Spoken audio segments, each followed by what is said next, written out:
Andito muli ang inyong lingkod at nagbabalik sa ating YouTube channel na Kanoli Vlog. At sa mga bago pa po rito na hindi pa nakasubscribe, please pakipuntahan nyo po ang Kanoli Vlog at pakilike and share. At puntahan din nyo po ang channel ni Kuya Bal Santos Matubang, suportahan nyo po. Kasama ang kanyang may bahay na si Ate Edna Vlogs, sapagkat kung hindi po sa pamamagitan nila ay hindi magkakaroon ng Team Kalingap. At ganun din po naman, puntahan nyo rin po ang channel ni Kalingap Rab, na siya ngayon ang sikat na sikat bilang isang charity vlogger. Pakisuportahan nyo rin po ang channel ni Bopil Mix Vlog at shoutout sa kanyang grupo sa Danjoy Kilig Overload.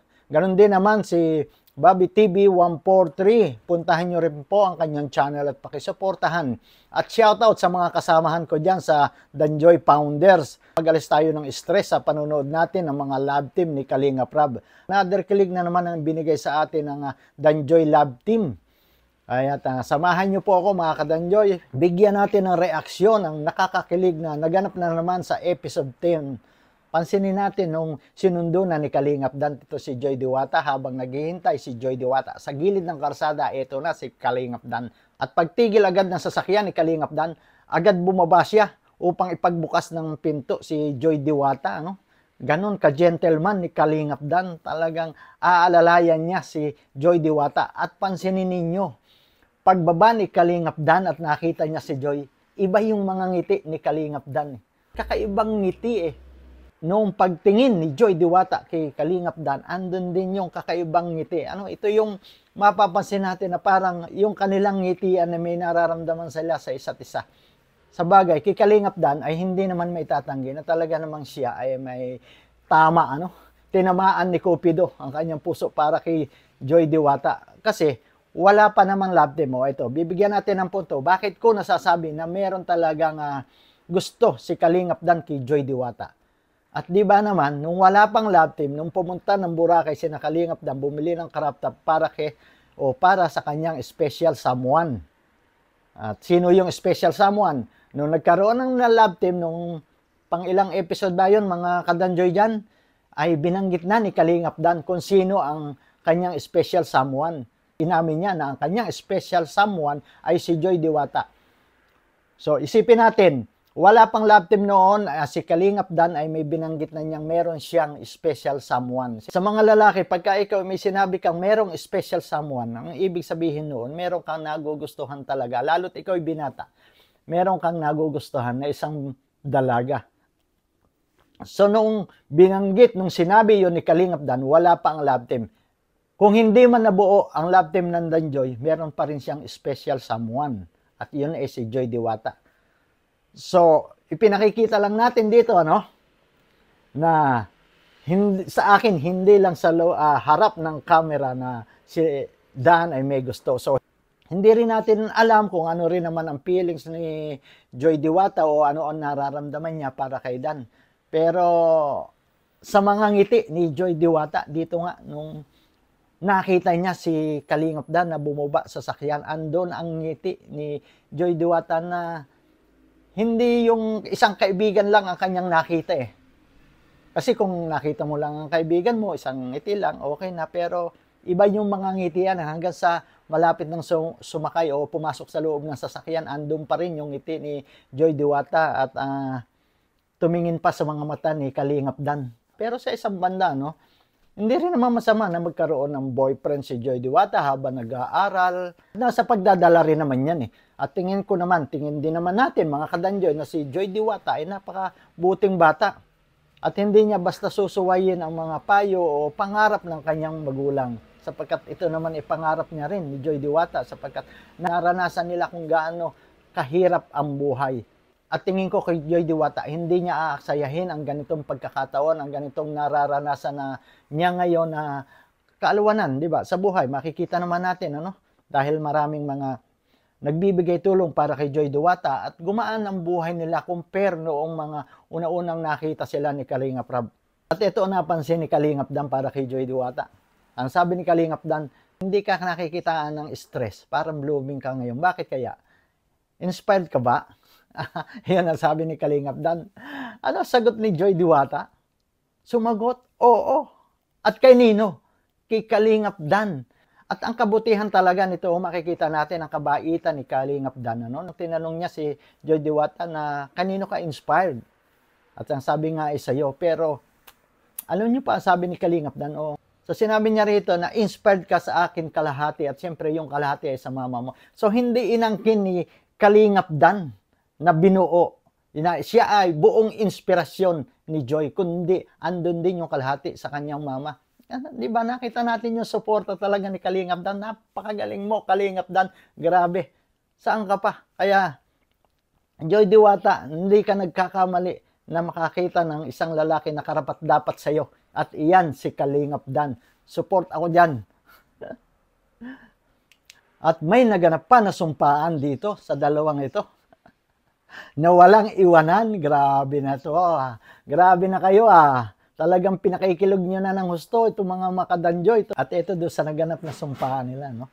Nang sabihin niya kay Joy Diwata na ako, sigurado ko sa sarili ko, hindi kita iiwan. Masayang masaya siya sa narinig niyang yon sa sinabi ni Kalingap Dan na hindi kita iiwanan. Ako sigurado ika ako.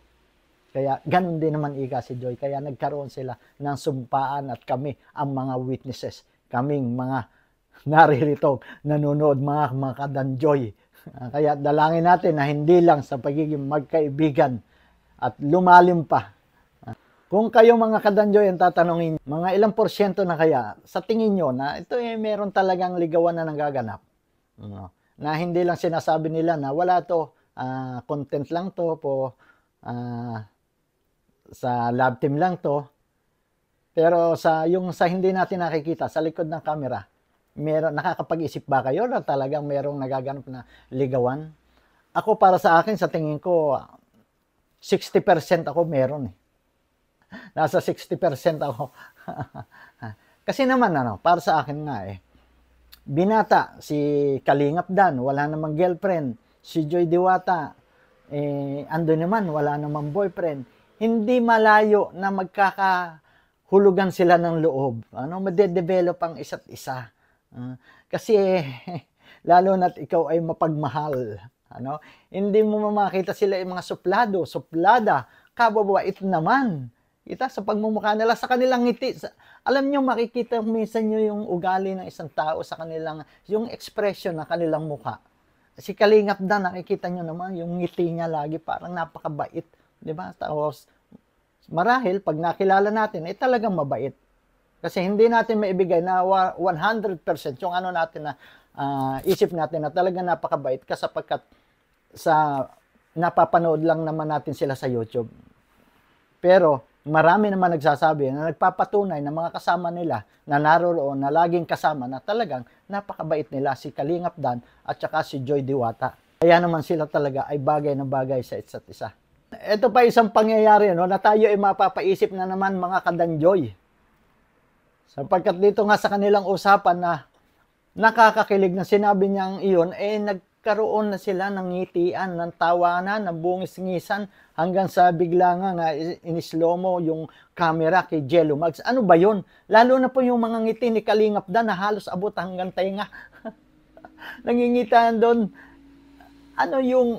May sekreto ito mga ito. May lihim na hindi natin alam sa likod ng camera. Napapaisip na naman tayo dito. Parang doon sa huling episode na nagsalita si Kalingap Dan pero nagkaroon ng biroan at hampas naman ni Joy Diwata si Kalingap Dan pero mahina lang naman. Anong masasabi niyo roon mga kadanjoy?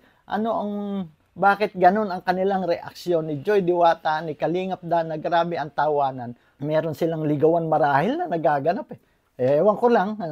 Yun na may sa akin lang. Sa akin lang haka-haka. Bagamat sinabi ni Kalingap Dan sa video na hindi naman talaga yung liligawan niya agad. Kasi andun pa siya nakaalalay siya, nakagabay sa pag-aaral ni Joy Diwata. Ngayon, mapunta naman tayo kung saan nandun na sina Joy Diwata, sina Kalingap Dan, doon sa bahay ni Kuya Brooks. At pagdating nga doon, kumpleto ilan yung mga kapatid ni Kuya Bal, naghihintay na pala sa kanila.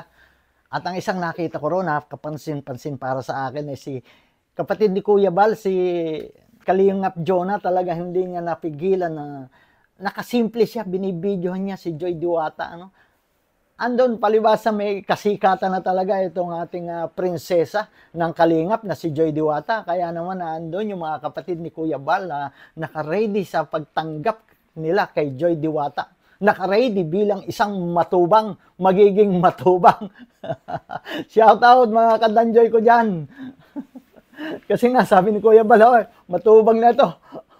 O si Kalingap Prabayon, may sinabi roon na magiging matubang na to. So nakita natin yung mababait na mga kapatid ni Kuya Bal, andon in-entertain si Joy Diwata, hinag, napakasayang tingnan mga Kalingap, mga kadanjoy. At dito nga pinayuhan ni Mighty Emmy, yung katandaang kapatid ni Kuya Bal, pinayuhan si Joy Diwata, na hayaan lang na, hayaan mo lang yan mga bashers na yan, at dala lang yan ng pagkainggit sa'yo. Dahil sa kagandahan mo, kaya lalo ka pa magpaganda. So maganda na, lalo ka pa magpaganda. Napakaganda ng mga payo ni Mighty Emmy doon. At yun din naman ang napansin ni Kuya Bal Santos. Yun din na nakita ni Kuya Bal. Kaya nga doon, habang nagla-live si Kuya Bal, sabi niya, ang ganda ni Joy Diwata. Sabi niya doon sa ilan sa mga Kalingap partners natin na nasa terrace ng bahay ni Kuya Brooks. Ang sabi ni Kuya Bal, kumbaga sa ulam, walang tapon. Naando lahat kay Joy Diwata. Pisikal na kaanyuan, walang tapon. Kumbaga sa ulam, sabi ni Kuya Bal. Ganon din naman sa pag-uugali ni Joy Diwata. Wala ka rin maitapon. Kasi napakabait na bata. Di ba?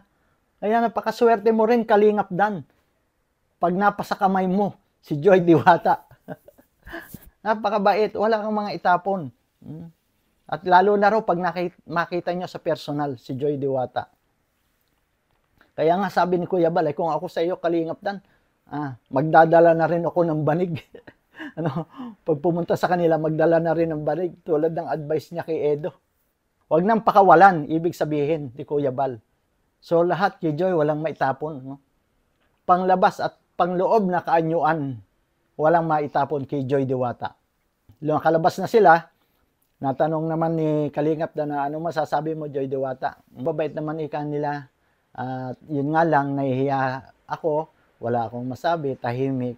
Pero salamat ika, Kalingap Dan, sapagkat hindi mo ako iniwanan.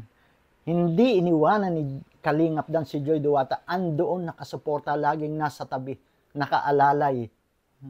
Inaalala yan si Joy Diwata. Ganon mag-alaga ang ating Kalingap Dan. Talagang hindi niya pinababayaan si Joy Diwata. Mga kadanjoy, isang pakilig na naman ang ating napanood at talaga namang nakakabawas ng stress at kung ikaw ay may problema, nakakalimutan mo ang mga problemang iyan dahil sa panonood natin ng mga ilan sa mga love team na binuo ni Kalingap Rab. Salamat sa mga pamilya ng matubang na nasa kanila talaga ang dapat nating suportahan upang lumaganap pa, lumaki ang programa ni Kuya Bal. Kaya dapat talaga na sila ang ating suportahan na patuloy yakapin ang kanilang mga channels upang lumagana pa, lumaki ang kanilang programa ng Team Kalingap at marami pang mga mahihirap ang matulungan. At mga kadanjoy dyan, mga Kalingap, yung ating suot na damit katerno ng kulay ng damit ni Dan at ni Joy Diwata. So naka-episode 10 din tayo, Kaya pagka kayo mga kadanjoy yan, nagsuot ng ganitong kulay, maalaala natin yung episode 10 ng Danjoy Love Team. At hanggang dito na lang mga Kalingap, mga kadanjoy. Nagpapaalam na po ang inyong lingkod, Kanoli Vlog. At salamat po sa patuloy niyong suporta sa ating YouTube channel. At pagpalain po tayo ng ating Diyos na may kapal. Babay na po.